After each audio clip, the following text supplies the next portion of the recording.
Okay, hello. So, this is just a continuation of our previous topic about the volumes of pyramid. But last time, we only focused on the triangular pyramid. So, this time, and we're gonna discuss about the volumes of the square pyramid. Okay? So, the formula for the volume of the square pyramid is written like this. Okay? Volume equals 1/3 times s squared times h. Okay? Where s, okay, means the sides po. Ayan. Okay? Of our square. Okay? That we have to square po. Okay? Later on. Okay? So, if you notice po, okay, the formula for the volume of pyramid is this po, di ba? 1/3 times base area times the height. Okay? We also experience na mawala si base area wherein hinahanap pa natin siya, right? Okay, by using this formula. Ayan, 1/2 times base area times height po mismo ng triangle. Okay. But this time, ayan, pinalitan lang natin siya, naging s squared lang siya.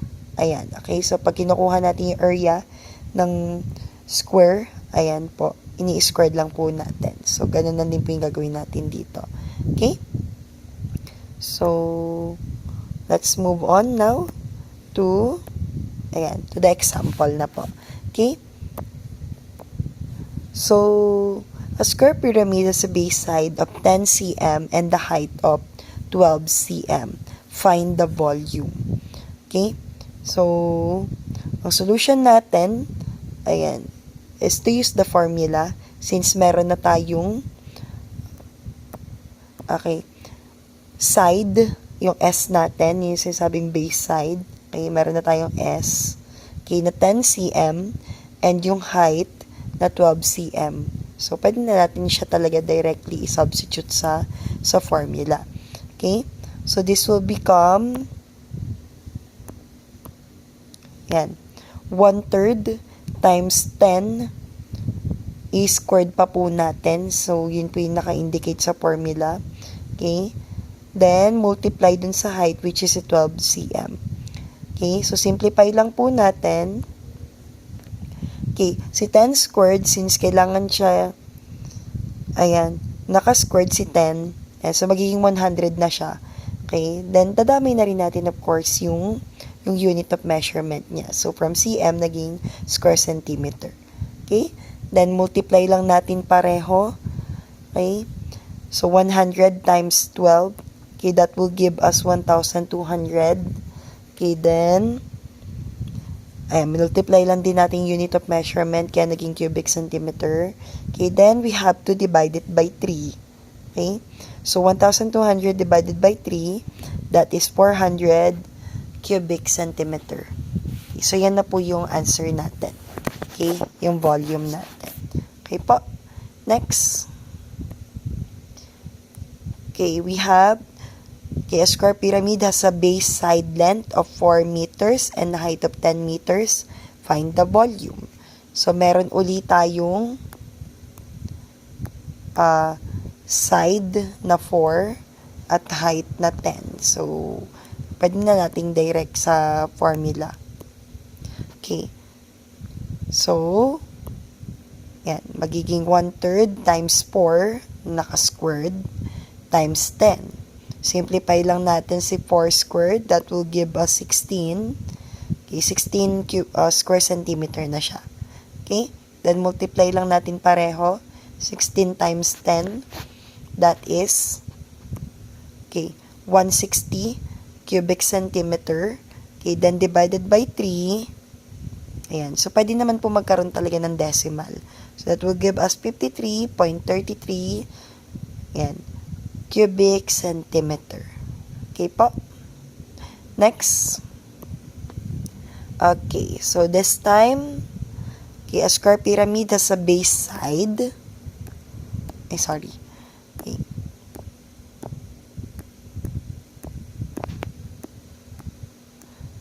Okay. base side of 6 cm and a volume of 96 cubic centimeter. Find the height.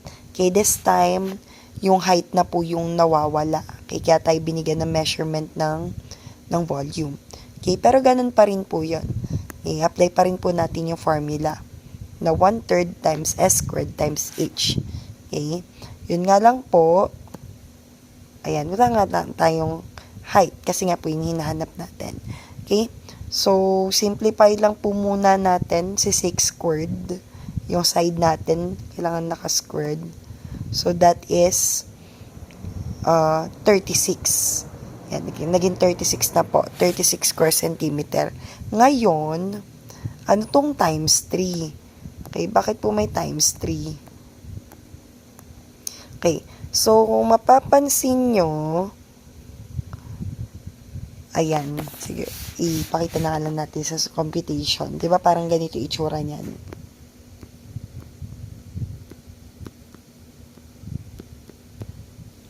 Okay, 1/3 times 36 times H. Yan. Okay? So, ang ginawa lang, okay, so pwede po kasi, ito yung sinasabi kong second way. Okay? Pwede pong, yung ginagawa natin kanina, na 36 divided by 3. Okay? That would give us 12, okay, square centimeter. Ayan. Okay. Tapos, hindi natin gagalawin tong kabila. Kinakopy lang natin. Diba? Ito yung ginawa natin kanina. Okay. Ayan. So, dinivide lang natin yung base area. Ayan. Doon kay 3. Ayan. Kaya naging 12. Tapos, kinopy lang natin yung kabila. Now, para lumabas yung height, ayan. So, di-divide lang natin by 12. Okay. Ayan. So, 96 divided by 12, that is 8. Okay? 8 cm. Ngayon, ano tong kabila? Okay? So, ito yung sinasabi ko kaninang other way. So, okay lang kahit hindi mo siya i-divide. Kung hindi mo i-divide si 36 kay 3, pwede mo pong i-multiply si 96 kay 3. Okay, kaya po ito yung lumabas. Ayan po. Okay? So, magiging ganito po itsura niya, 96 cubic. Okay, that is 288 cubic centimeter. Okay, ngayon, since ginamit na natin si 3 para i-cross multiply kay 96, si 36 na katabi niya, hindi na natin gagalawin. So, ikakopy lang natin. Okay? Ayan. So, ganun lang din. Para maiwan si H sa kabila, divide both sides by 36. Ayan. Si square centimeter. Okay. Cancel. So, 288 divide 36. That will still give us the same answer, which is 8. Ayan, 8 centimeter. Okay, so it's up to you what process are you going to use. Okay, but I suggest, okay, sige, lagyan natin ng label. This is the first solution, and this is the number 2 solution. Okay, I suggest, kung i-divide mo man tong base area, halimbawa to si 36 kay 3, at kunwari, nakakuha ka ng decimal, I suggest, i-cross multiply mo na lang siya. Okay, para hindi ka malito. Though, okay lang din naman magkaroon ng decimal na answer, but for you to be not confused, yan, pwede ka naman mag-cross multiply. Okay? Pero kung mas strip mo tong first one, na dinidivide, 36 divided by 3, tapos i-divide uli yung sagot dito sa volume, ay pareho lang din naman makakukuha ng same answer. Okay po? Ayan. So, same 8 cm ang sagot. Okay, next problem, we have a square pyramid has a base side with side length of 5 meter. Okay. The volume of the pyramid is 125 cubic meter. Find the height of the pyramid. Ayan. So, same lang din po yun nung kanina kung paano natin kinuha. Ayan. So, formula pa rin po ng volume ng square pyramid, 1/3 times s squared times h. So, substitute lang po natin yung given. Ayan, 125 cubic centimeter equals 1/3 times, so yung 5 is square po natin siya. Okay, so that will give us 25 square centimeter. Okay, so bakit ko kaya siya times 3 na agad? Sige, sulat po muna natin ulit.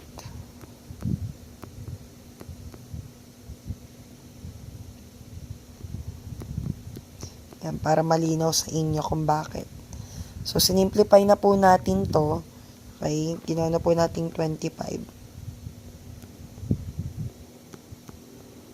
Ayan. Okay, 25 square centimeter times yung h na hinahanap natin. Okay, so kaya po nag-cross multiply na po ako agad. It's because I noticed that when I divide these two, si 25 and 3, okay, that will give me a decimal.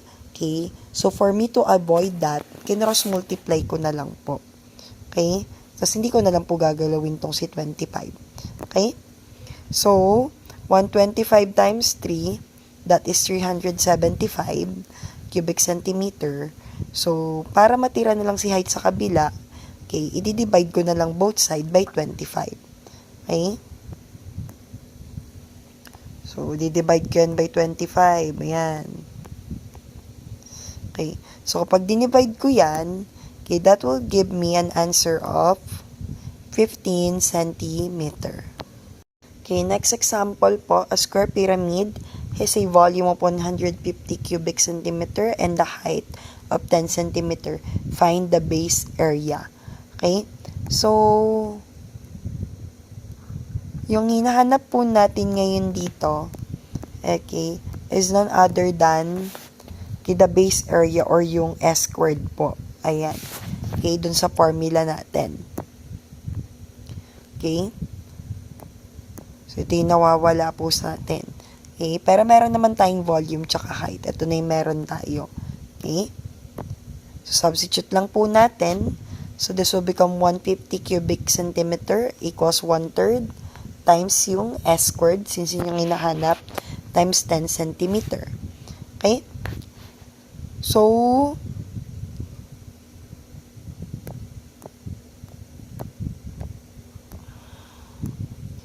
okay po. So, since pag sinulat natin siya into solving, so, puno na natin. Okay, so since pag dinivide natin tong si 10 kay 3, that will give us decimal answer. Okay, I suggest na i-cross multiply na lang si 150 tsaka si 3 po. Okay? Ayan, kaya po naging ganyan.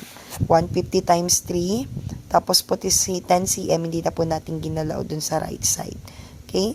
Times s squared. So, 150 times 3, that is 450 cubic centimeter. Ayan. Then, ayan, divide both sides lang po by 10 cm. Okay. So, our s squared now, or our base area now is 450 divided by 10, that is, okay, 45. Okay. Square centimeter na po. Ayan. Okay. So, what if hindi base area yung hinahanap, but the side length lang mismo, yung S lang po. Ayan, okay? So, kung S lang yung hinahanap at S squared yung nakuha mo, okay? So, reduce mo lang yung unit by getting the square root. Okay? Ayan. Okay, sulat natin. 45 square centimeter. So, para maging S siya, kunin mo lang yung square root. Ayan. Okay? So, since hindi perfect square si 45, edi magiging decimal po talaga yung sagot. Okay? So, ayan. So, putulin nyo lang. Ayan. So, magiging answer is 6.71. Ayan po. If and only if, side length po yung hinahanap pa, hindi po base area. Ganyan po yung gagawin. Okay? Okay, for our last example, okay, the volume of a square pyramid is 192 cubic meter and its height is 8 meter. Find the area of the base. So, ganun pa rin po, S squared pa rin po ang nawawala. So, okay, substitute lang po natin ulit sa given formula. So, this will become 192 cubic centimeter equals 1/3 times S squared po, kasi nga po hinahanap natin, times 8 centimeter. Okay? So, mapapansin nyo, hindi ko na po suot sa gilid. Hey. Okay, so, hindi natin pwede ma-divide si 8 kay 3. Okay? Kasi magiging decimal yung sagot, pero pwede nating i-cross multiply kay 192. Okay, 192 times 3, that will give us 576 cubic centimeter. Then, divide lang po natin kay 8 centimeter both side.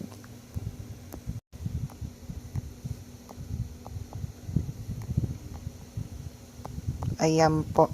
Ayan. Okay? So, cancel po natin. S squared na lang. 576 divided by 8. Okay, that will give us 72 square centimeter. Ayan po.